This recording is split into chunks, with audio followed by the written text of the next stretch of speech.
চুরি হওয়া গহনা পরে টিকটক করলেন স্ত্রী, আর তারপরই ধরা খেলেন স্বামী। ওই টিকটকারের স্বামী সোহেলকে গ্রেফতার করেছে দেবিদ্বার থানা পুলিশ। বুধবার ঢাকার কামরাঙ্গীরচর এলাকা থেকে তাকে গ্রেফতার করা হয়। সোহেলের বাড়ি কুমিল্লার মুরাদনগর উপজেলার চন্দ্রনাইল গ্রামে।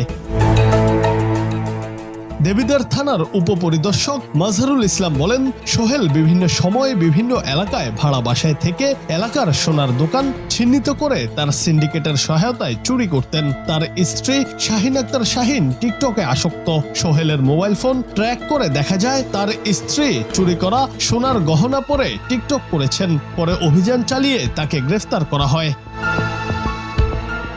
গত 16 মে দেবিদ্বার নিউ মার্কেট কলেজ রোডের বারেক প্লাজার পূর্ব গলির খাদিজা শিল্পালয়ের স্বত্বাধিকারী মোহাম্মদ জাকির হোসেন জুমার নামাজ শেষে দোকান খুলতে গিয়ে দেখেন তার দোকানে তালা নেই। ভেতরে ঢুকে দেখেন শোকেসের ভেতরে প্রায় 40 ভরি সোনার গহনা চুরি হয়ে গেছে।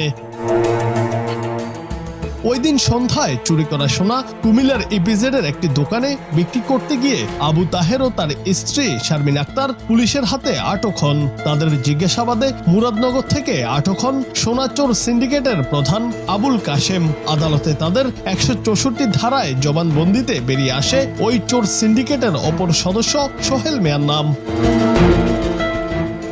দেবিদ্বার থানার ওসি শামসুদ্দিন মোহাম্মদ ইলিয়াস জানান, সোহেল সহ সোনা চোরাচালানি চক্রের 4 সদস্যকে আটক করা হয়েছে। সোহেলকে জিজ্ঞাসাবাদ করা হচ্ছে। বৃহস্পতিবার আদালতের মাধ্যমে তাকে কুমিল্লা কারাগারে পাঠানো হবে।